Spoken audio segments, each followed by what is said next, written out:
Abra comigo no livro de Efésios, capítulo 1. Nós vamos ler apenas 3 versículos em 3 capítulos diferentes. Abra comigo já no capítulo 1, verso 10.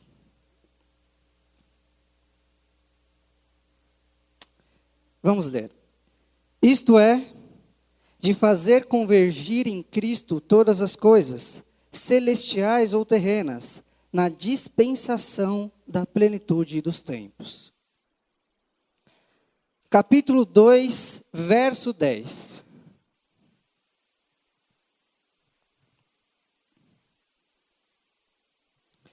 Porque somos criação de Deus, realizada em Cristo Jesus, para fazermos boas obras, as quais Deus preparou antes para nós as praticarmos. E vá comigo agora para o capítulo 3, verso 10. A intenção dessa graça era que agora, mediante a igreja, a multiforme sabedoria de Deus se tornasse conhecida dos poderes e autoridade nas regiões celestiais. Abaixe sua cabeça.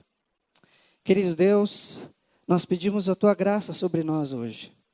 Pai, nós submetemos o nosso coração para que a Tua palavra o transforme. Pai, nós abrimos e recebemos a Tua palavra em nossa mente para que nós saiamos daqui renovados na mente e nunca mais nós venhamos nos conformar com este mundo. Ajude-nos, Pai, no poder do Teu Espírito. Senhor, feche os nossos ouvidos para a voz do inimigo. Abra, Pai, os nossos ouvidos para ouvir a Tua palavra. Senhor, fale conosco nessa noite. Não nos deixe sairmos daqui sem, Pai, sermos tocados pela autoridade da Tua palavra. Pedimos isso no nome de Jesus, o nome que está sobre todo nome, em nome de Jesus. Amém. Meus irmãos, sempre no começo do ano a gente tem um costume, alguns no final do ano, outros no começo do ano, de avaliar a vida, de fazer uma análise, uma autoanálise, olhar o que fez de bom, olhar o que fez de errado, olhar aquilo que precisa ser mudado, reavaliar as coisas. Em certa medida, nós temos uma responsabilidade de fazer isso mensalmente, todas as vezes que a gente chega diante da cruz e diante da ceia. Jesus um dia coloca a ceia diante de nós e fala todos os meses.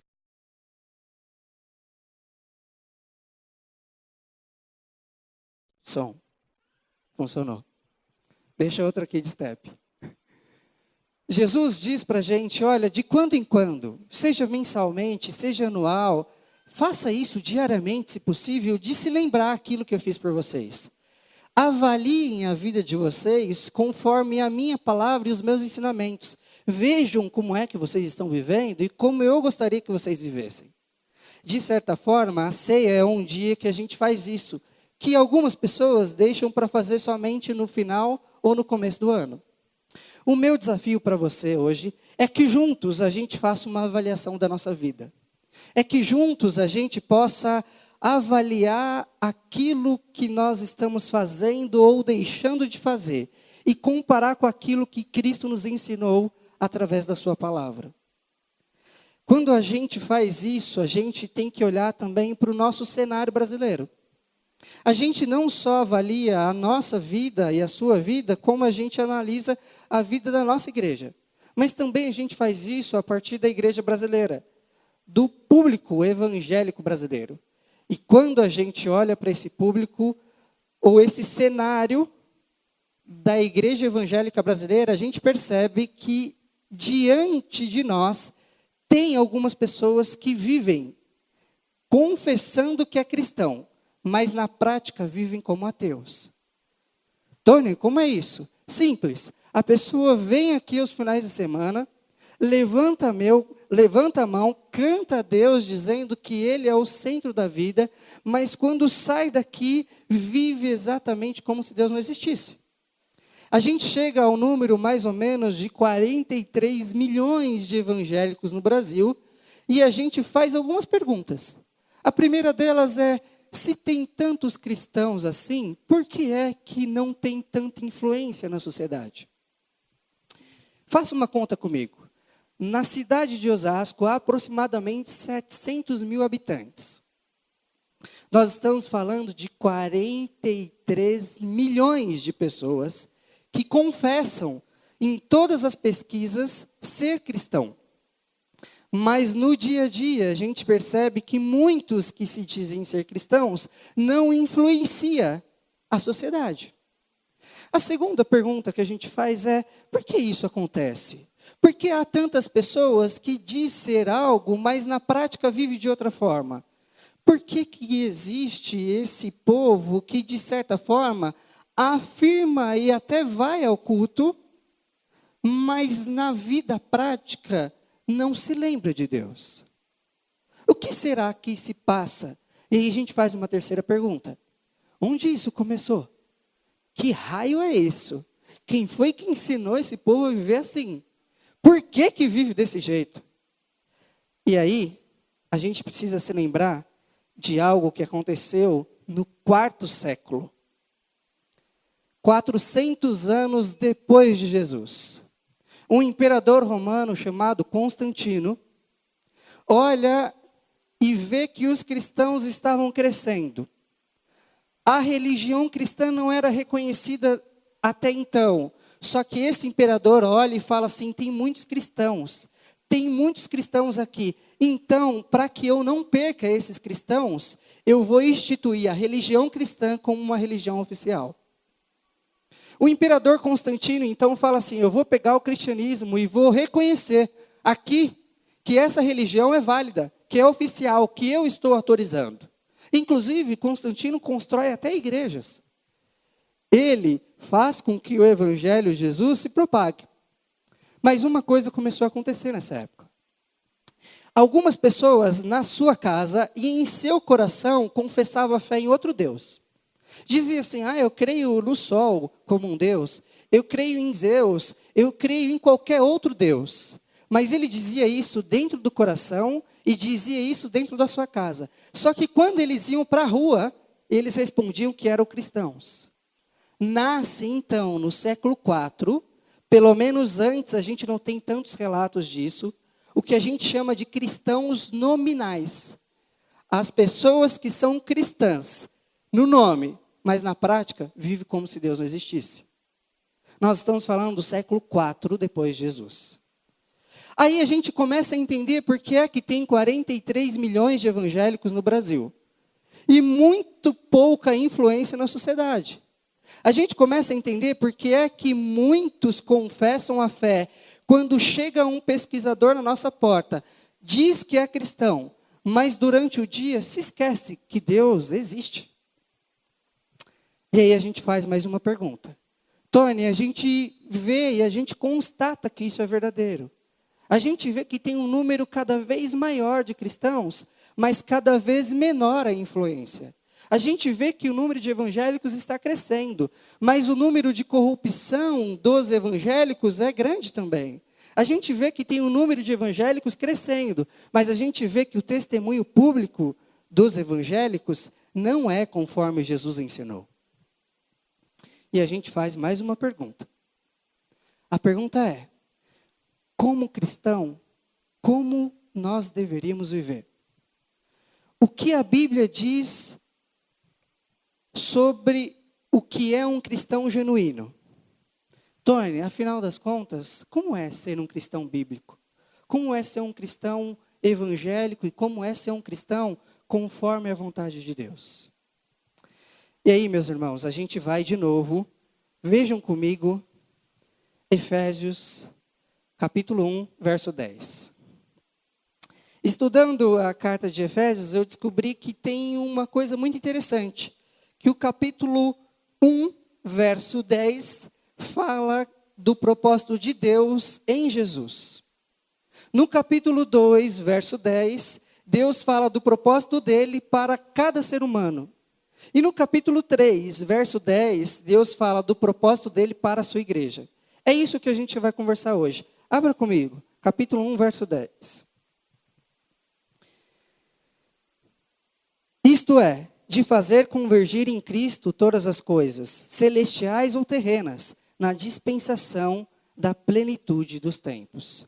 Tony, quando a gente olha para esse texto, ele não é tão claro de ser entendido.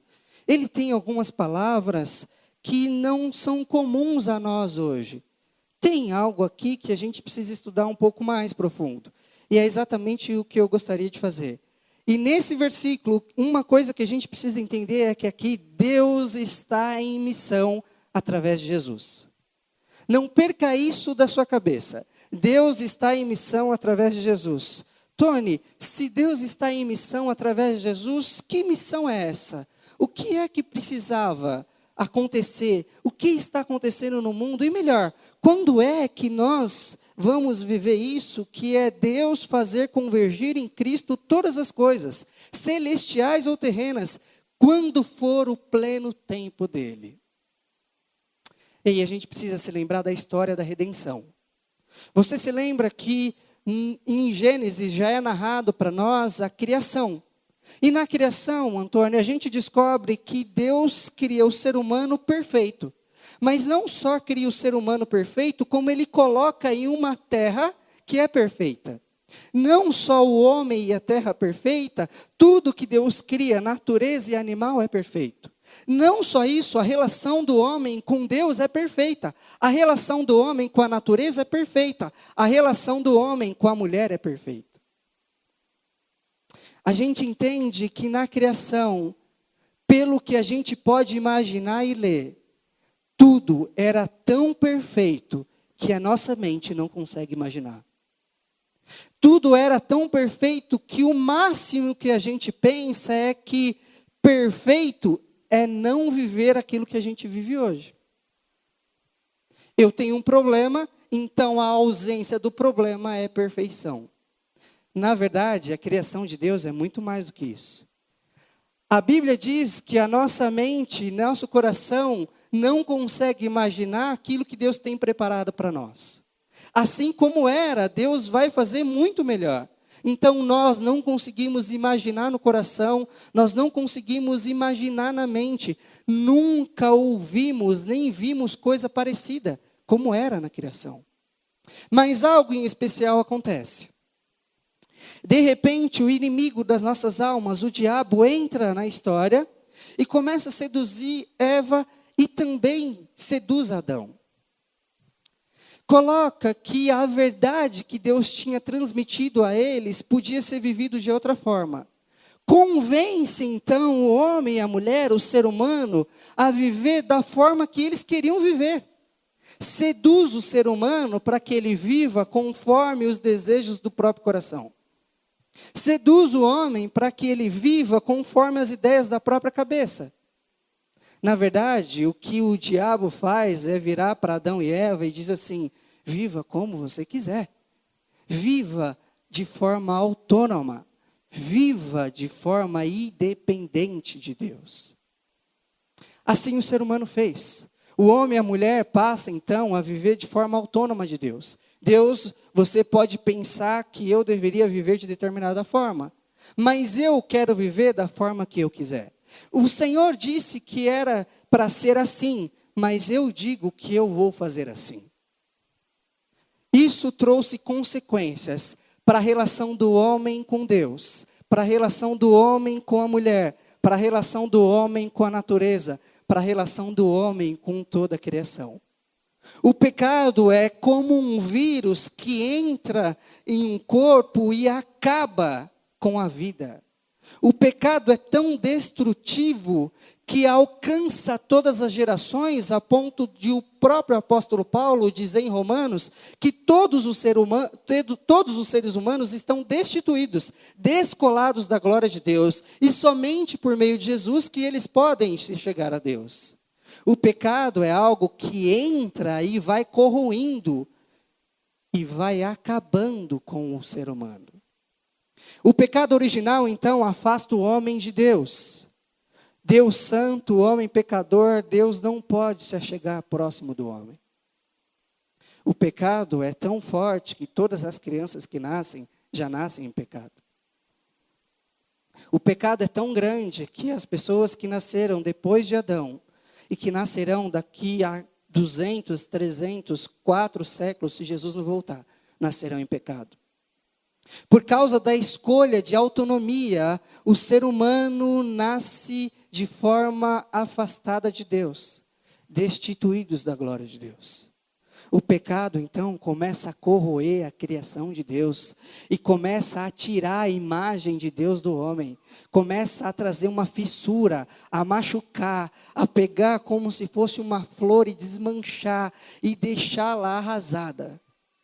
O pecado original destrói o homem a tal ponto que a morte chega ao homem, não só a morte espiritual, como a morte física. E o homem, então, passa a sofrer as sequelas do pecado, a ponto do texto bíblico dizer que até a criação geme pela redenção de Deus. O pecado original destrói aquilo que era belo, aquilo que era bom e aquilo que é verdadeiro. Aquilo que era bom na criação, o pecado destrói. Aquilo que era belo, beleza na criação, o pecado destrói. E aquilo que era verdadeiro, o pecado corrompe. Deus então olha a situação e fala assim: eu preciso resolver o problema. Os homens têm em si algo que eles não podem mais fazer nada. Tony, a imagem de Deus foi tirada de nós? Não, mas ela está corrompida, com uma fissura, machucada. Deus então fala: eu preciso resolver a situação. Todas as religiões do mundo têm uma divindade. Essa divindade tem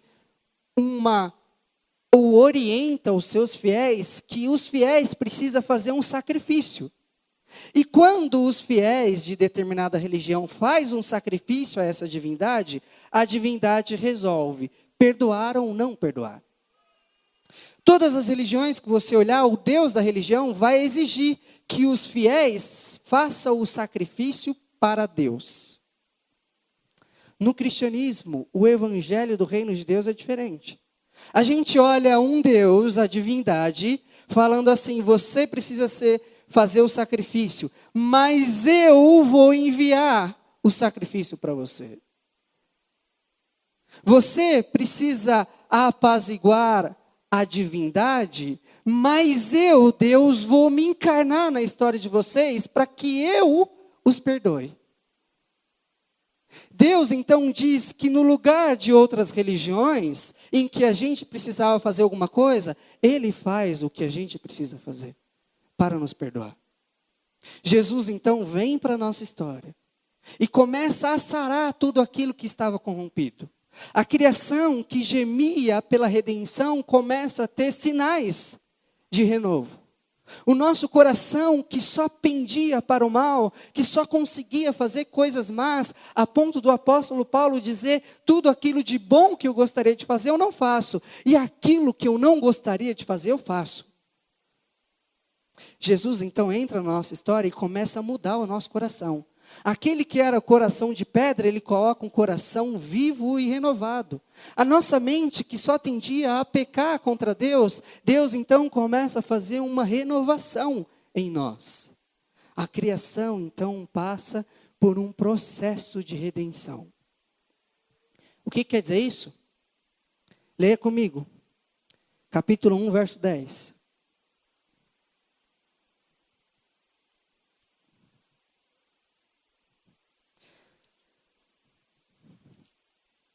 Efésios capítulo 1, verso 10 diz assim: isto é, de fazer convergir em Cristo todas as coisas, celestiais ou terrenas, no meu tempo apropriado. Deus então envia Jesus e Jesus começa a renovar todas as coisas, para que um dia, no tempo oportuno de Deus, Ele faça convergir nele, em Jesus, todas as coisas. Tudo aquilo que tinha sido corrompido, Deus então começa a renovar todas as coisas. Só que aqui nós estamos falando que Deus está em missão através de Jesus. A missão é de Deus. E meus irmãos, não vamos nos enganar. Deus é capaz de cumprir essa missão sozinho. Deus é tão poderoso que pode estalar os dedos e todas as coisas acontecerem no exato momento. Deus é tão poderoso que poderia mudar a história na hora. Mas ele decide então separar um povo, o povo de Israel, e ir preparando esse povo para um dia esse povo receber Jesus. Jesus então institui a igreja, para que essa igreja viva em missão. Vamos comigo agora no capítulo 2, verso 10.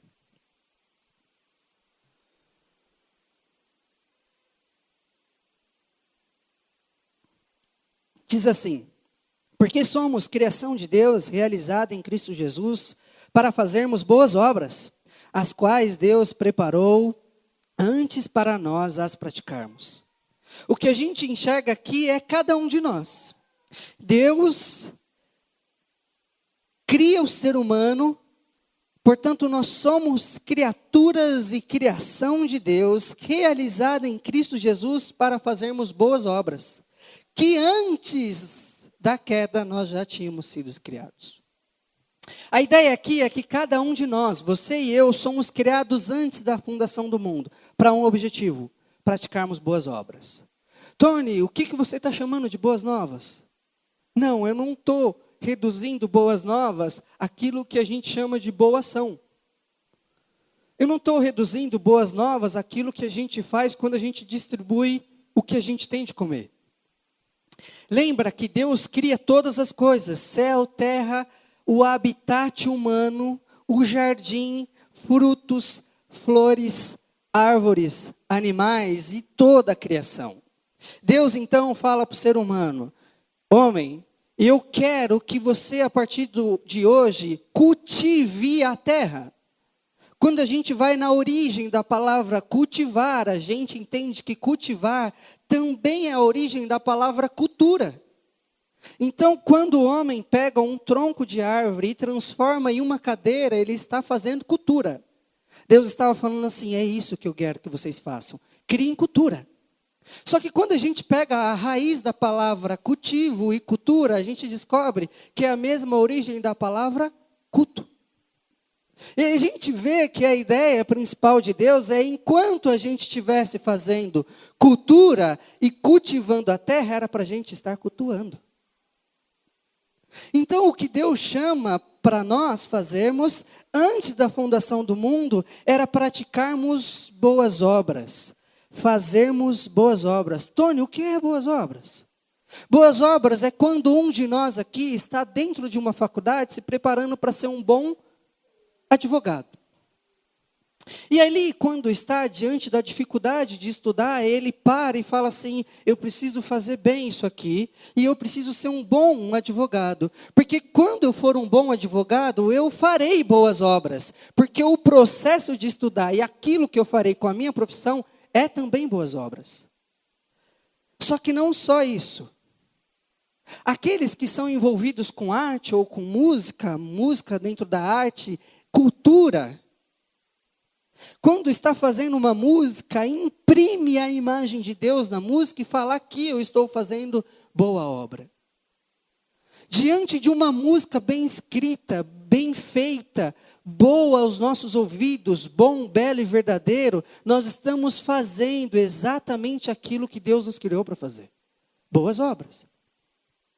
Quando a gente vai ao nosso trabalho e diante do nosso trabalho a gente faz bem feito o que nós somos chamados a fazer, nós estamos praticando boas obras. Quando a gente pega aquilo que a gente sempre sonhou, ser cabeleireiro, e eu faço um belo penteado, quando eu sou um porteiro e faço uma boa recepção, quando eu guardo, eu fico atento, eu estou praticando boas obras. E também quando eu sirvo as necessidades dos meus irmãos, eu estou fazendo boas obras. Cristo então, leia comigo, 2:10, porque somos criação de Deus realizada em Cristo Jesus, para fazermos boas obras, as quais Deus preparou antes para nós as praticarmos. Quando a gente lê, porque somos criação de Deus, a gente entende que no original, a palavra mais parecida com criação é criatura. Então a ideia é que Deus cria o ser humano como criatura, como se Deus estivesse escrevendo um poema.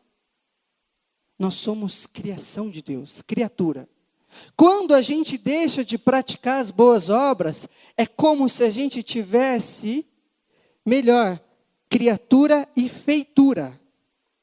Criação, feitura. Criação, criatura. Feitura é a melhor palavra que representa essa criação de Deus. É aquilo que Deus faz com cuidado. É como Deus pegando o barro e desenhando, modelando o ser humano.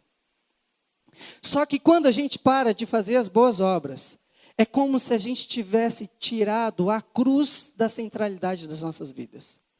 Tony, o que isso quer dizer? É simples, pega a palavra feitura, tira o T, o que fica? Feiura. É exatamente isso, quando a gente para de fazer boas obras, quando a gente para de viver exatamente naquilo que Deus nos criou para fazer, a gente não vive mais como feituras de Deus, como um poema desenhado ou escrito pelas mãos de Deus. Quando a gente tira a centralidade da cruz das nossas vidas, e a gente para de praticar as boas obras em todas as áreas da nossa vida, nós vivemos não como feituras, nós vivemos como feiuras. E aí a gente não mais está representando Deus no mundo.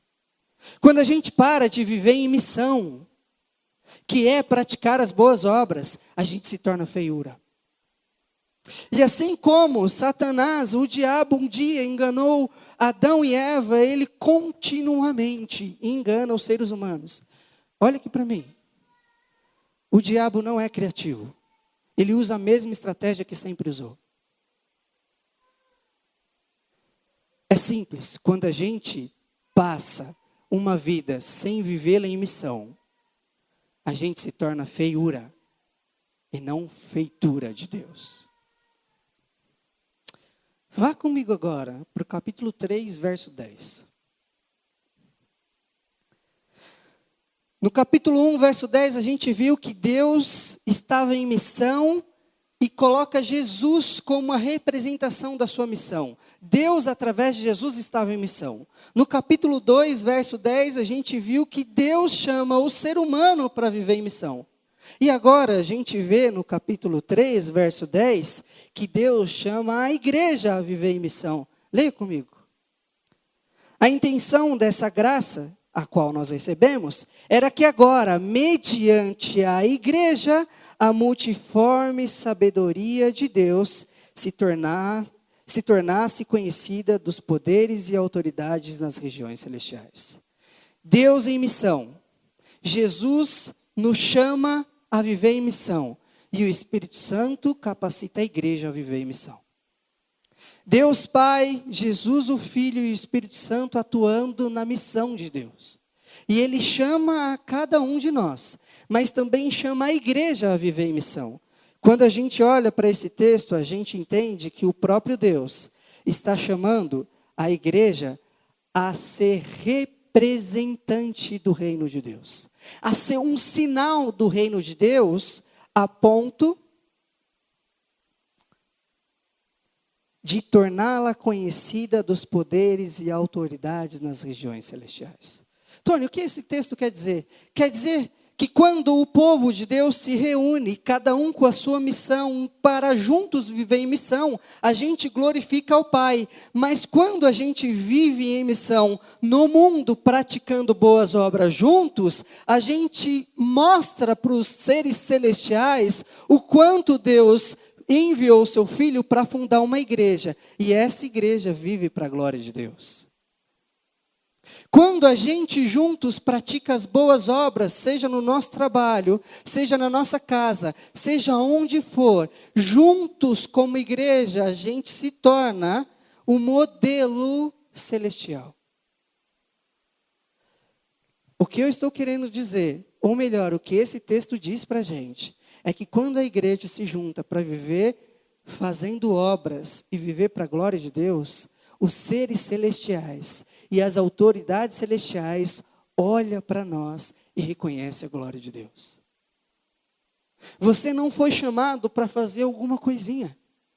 Você não foi chamado para fazer uma obrazinha. Você não foi chamado para fazer algo que é simples.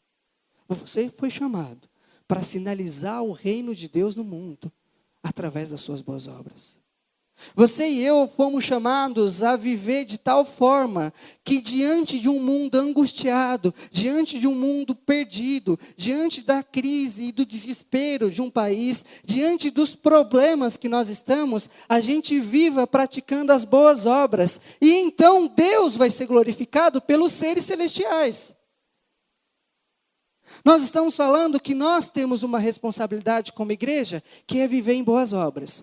E por causa disso a gente glorifica a Deus. Mas por causa disso, os seres celestiais e a autoridade vai ter também que glorificar a Deus.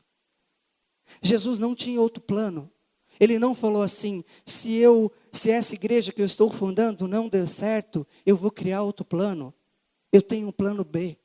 Não, a igreja do jeito que está é exatamente aquilo que Cristo criou. E a cada dia que passa, a Bíblia nos dá uma certeza, que no final das contas, Jesus virá buscar uma igreja que é santa, que pratica aquilo exatamente que Deus chamou para fazer. Nós estamos falando que nós temos uma responsabilidade de sinalizar o reino de Deus nessa terra, de ser agente do reino de Deus nessa terra. Que diante de um mundo perdido e do jeito que está, a gente sinaliza o reino. A gente não responde um censo dizendo que nós somos cristãos. A gente não responde uma pesquisa de internet, eu sou evangélico. Por isso que há 43 milhões de pessoas e pouca influência faz. Por isso que há 43 milhões de evangélicos no Brasil e pouca diferença tem acontecido. Por isso que a influência do mundo evangélico tem sido muito pouca. Nós precisamos resgatar aquilo que Deus disse à sua igreja. Nós precisamos entender que Jesus vem porque Deus estava em missão.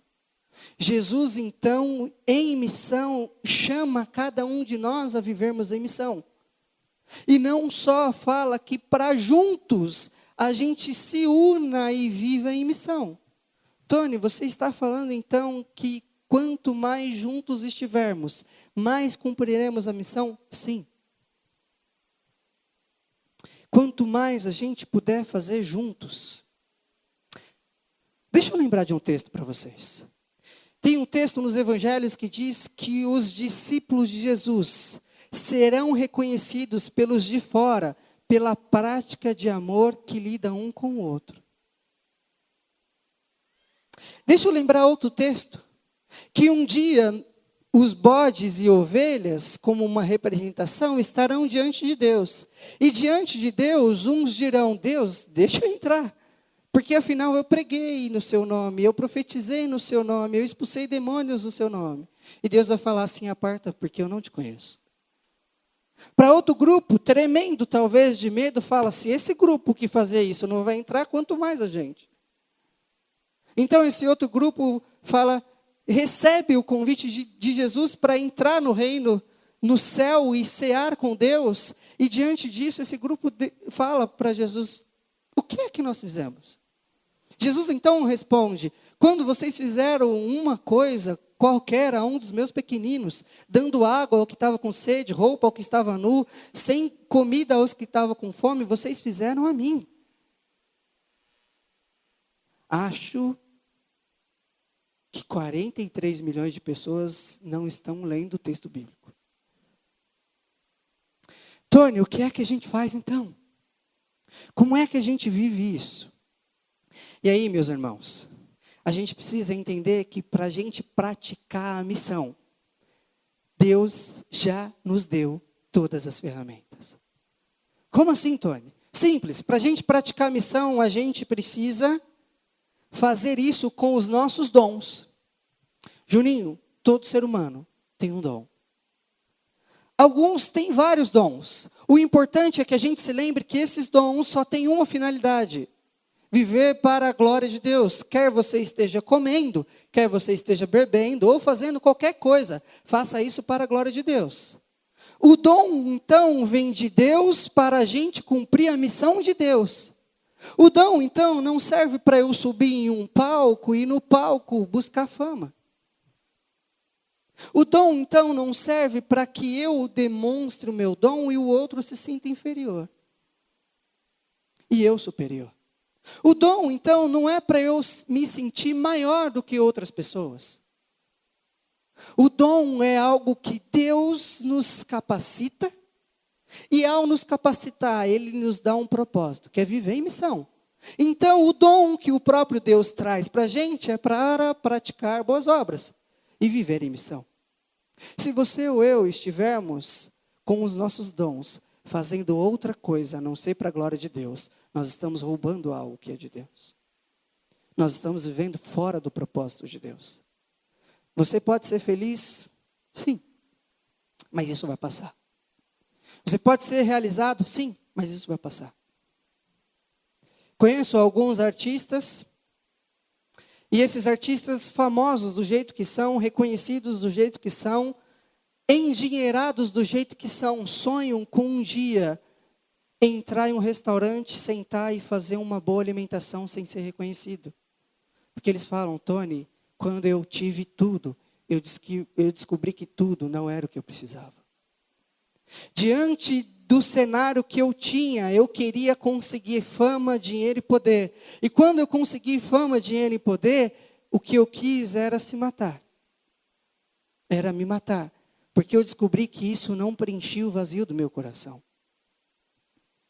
Então, quando Deus dá um dom para cada um de nós, esse dom específico, olha aqui para mim. Esse dom que você tem, e que eu tenho, e que a gente vive juntos em uma comunidade, é para a glória de Deus, para a gente juntos viver em missão.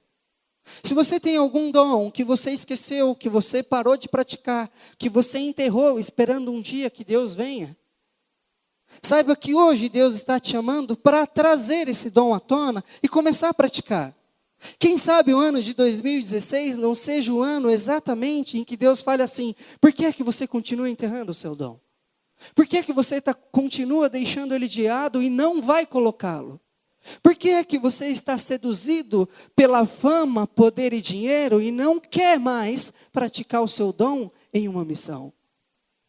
Só que quando a gente olha para esse texto, ou para esses textos que nós lemos, a gente entende que não só o nosso dom é para ser usado para a missão. Deus também nos dá outra coisa. Tempo. E aqui a coisa pega. Porque quando a gente fica diante de Deus, a gente descobre que Deus criou todas as coisas. Deus cria tudo que existe no nosso universo, inclusive o tempo. Então, o tempo não pertence a nós, pertence também ao Senhor. Deixa eu contar uma coisa para vocês. Não se assustem, ok? O diabo, por não ser criativo, ser exatamente como sempre foi, ele criou uma estratégia simples. A estratégia é o seguinte: eu vou seduzir, ele falando, cada um de vocês, para que vocês façam exatamente aquilo que vocês querem fazer. Eu não quero que vocês façam a minha vontade. O que eu quero é que vocês não façam a vontade de Deus. Então, enquanto a gente usa o nosso tempo, a nossa forma, nós estamos agradando a quem? É um problemão. Quando a gente deixa de dedicar o nosso tempo à missão de Deus, nós estamos usando esse tempo para nós, e nós estamos agradando ao diabo. Quando a gente deixa de usar o tempo que Deus nos confiou para a glória de Deus e para a missão de Deus, a qual Ele chamou para a gente participar, é uma honra participar disso. Ele deu tempo, Ele deu o dom, e com o tempo a gente pode, assim como Adão e Eva, ser enganados pelo diabo. A minha pergunta para você e para mim hoje é a seguinte: o que é que você tem feito com o seu tempo? Será que o seu tempo tem sido usado somente para o seu trabalho? Será que o seu tempo só tem sido usado para o seu ego? Será que o meu tempo não tem sido usado somente para eu me sentir melhor? Será que o nosso tempo não tem sido usado para qualquer outra coisa? Mesmo que seja uma coisa boa, mas não é para cumprir a missão de Deus?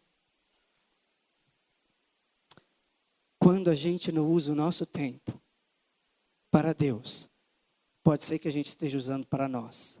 E quando a gente usa o nosso tempo somente para nós, nós estamos agradando ao diabo. É simples. Quando a gente olha para esses textos, a gente descobre que Deus nos dá uma terceira ferramenta: recursos. Então, Deus está em missão através de Jesus. Jesus, então, chama cada um de nós, Rô, para vivermos em missão e praticarmos boas obras. E Ele fala, além de tudo, que nós juntos podemos fazer isso e viver para a glória de Deus a ponto das autoridades celestiais olharem o que a gente está fazendo. Portanto, nós somos capacitados pelo Espírito Santo, com tempo, com dons e com recursos, para vivermos para a glória de Deus. Se Deus criou todas as coisas, o que você tem e o que eu tenho não é nosso. As nossas riquezas, as nossas posses, os nossos bens, aquilo que nós temos, se não for usado para Deus, para a missão de Deus, está sendo usado simplesmente para o nosso ego, para o nosso conforto e para o nosso bem-estar. Sabe quais são os ídolos do nosso tempo? Bem-estar, ego.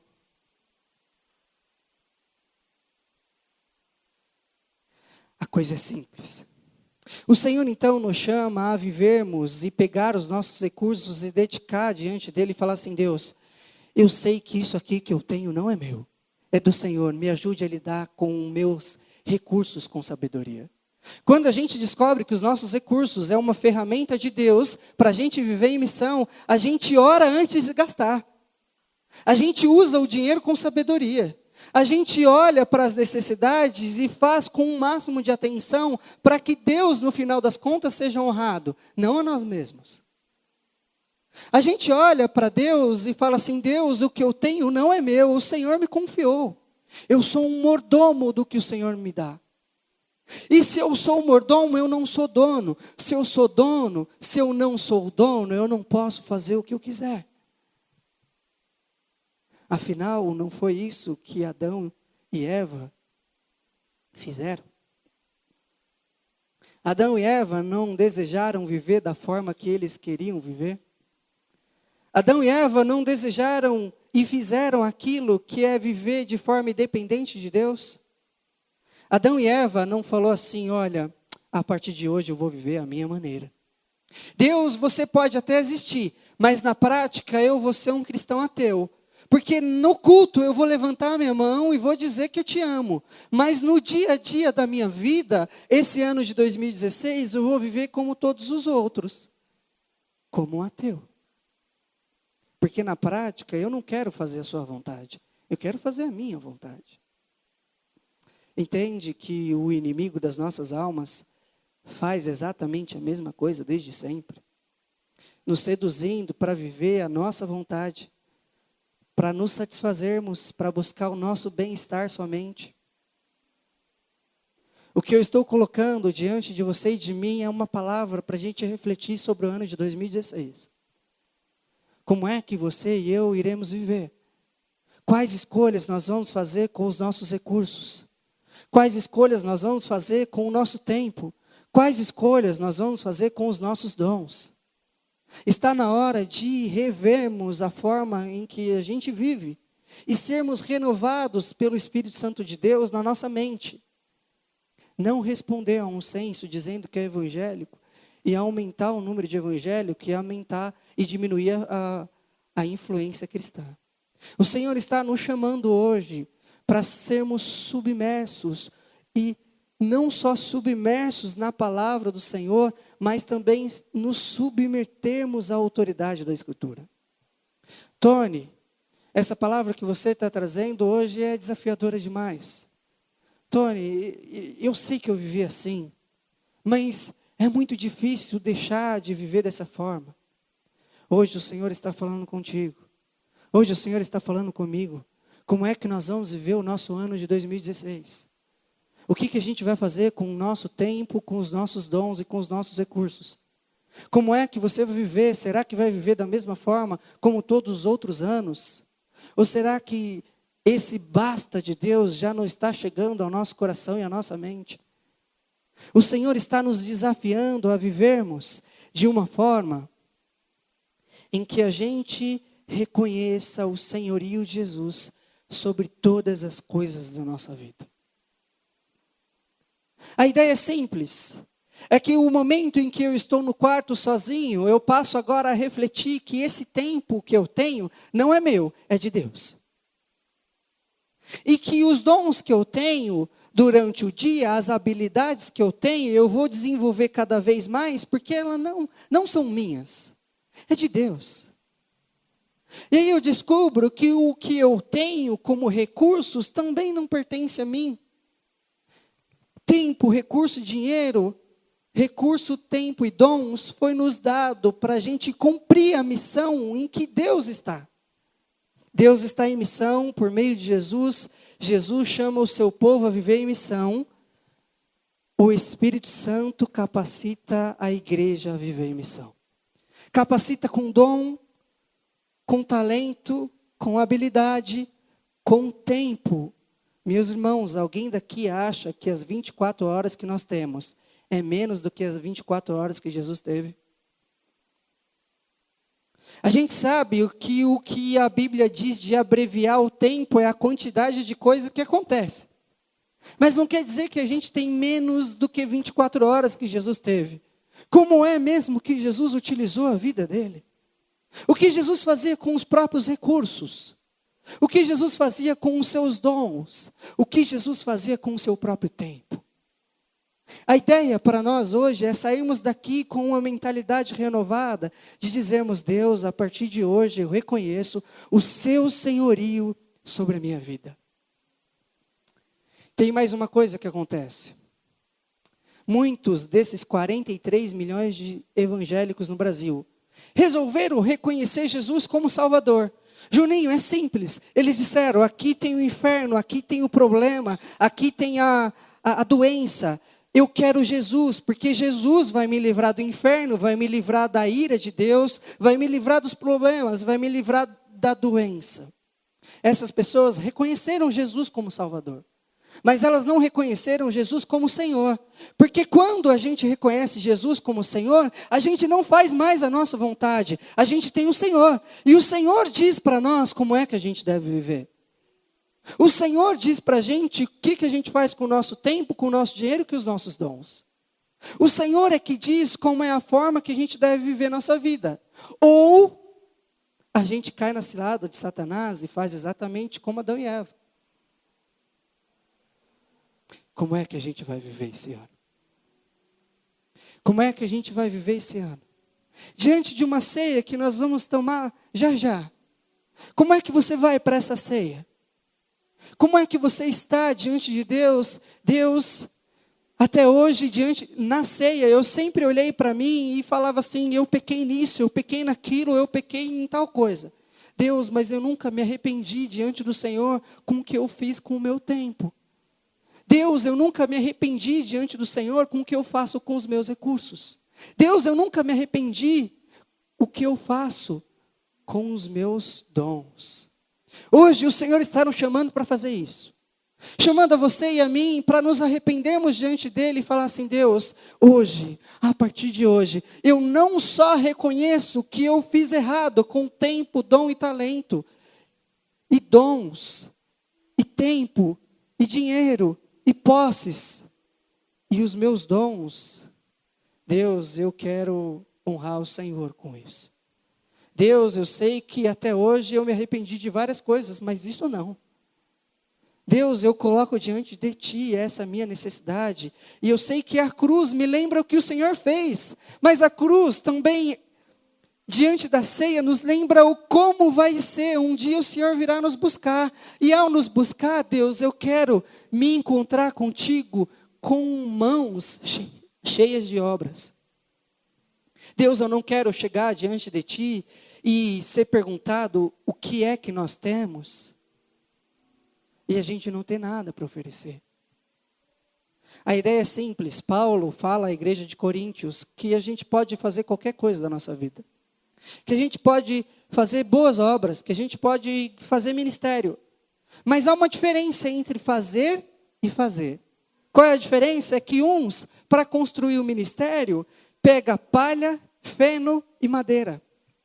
O outro, para construir o ministério, pega ouro, prata e pedras preciosas. Só que no último dia virá o fogo do Senhor. Só que a palha, madeira e feno vai queimar. E aí a gente vai chegar diante de Deus e não vai ter nada a oferecer a Ele. A ideia é a seguinte: alguns de nós pode ser que seja salvo, mas nós seremos salvos mediocremente. Outros irão chegar diante do Senhor e falar assim: Senhor, o Senhor passou com fogo, e pela tua graça está aqui o que eu fiz. Deus receba o que eu fiz. Deus está em missão por meio de Jesus. Chama cada um de nós a vivermos em missão e traz o seu Espírito Santo a capacitar a igreja a viver em missão. Feche seus olhos comigo.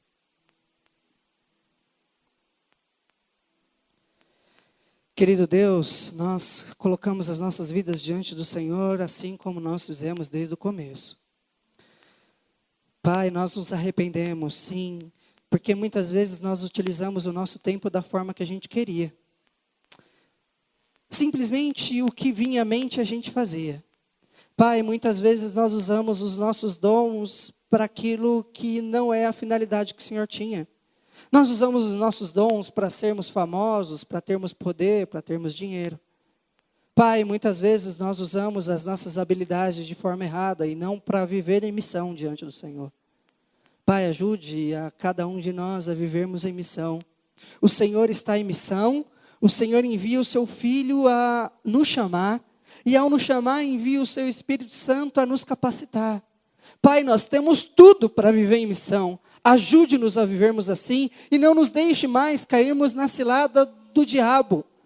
Pai, não nos deixe vivermos para nós mesmos, porque quando a gente vive para nós mesmos, no final das contas nós estamos fazendo a vontade do diabo. Ajude-nos, Pai, a vivermos para a Tua glória e na Tua missão. Senhor, ajude-nos a sermos renovados na mente, para que, Pai, a gente nunca mais se conforme com este mundo, nunca mais viva a maneira deste mundo. Pai, 43 milhões de evangélicos, faça alguma coisa, Pai. Renova a Tua igreja. Nós pedimos, Pai, passa com o Seu fogo hoje e renova a Tua igreja.